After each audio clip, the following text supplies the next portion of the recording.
বন্ধুরা, আমি রতন বর্ষার কিছু ফুলের গাছ লাগিয়েছি, সেটা আজকে তোমাকে দেখাবো তোমাদের সবাইকে। যেমন এটা গোলাপি জবা, খুব সুন্দর দেখতে। তারপরে এইদিকে দেখো পাতাবাহার, লাল পাতাবাহার যেটা।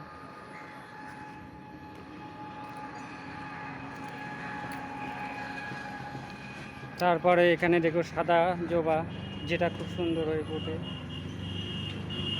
এখানে আবার দু রকম জবা হয়, সাদা, এখানে আবার গোলাপি রঙেরও হয়।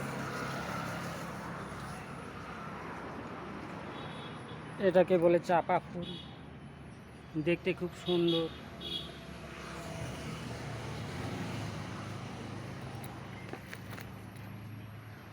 এটা হলো লাল চাপা, সাইজে খুব বড়। এটা হলো জবা ফুল। এটা হলো পিঙ্ক কালার জবা, যেটা গোলাপি অনেকটা, দেখতে খুব বড়। এটা হলো গোলাপ ফুল। তার সাথে দেখো হলুদ গালান্ডি ফুলের মতো বড় বড়, খুব সুন্দর। তো এ পর্যন্ত, কালকে আবার দেখাবো। বন্ধুরা, ভালো লাগলে অবশ্যই কমেন্ট শেয়ার অবশ্যই করবে, লাইক করবে।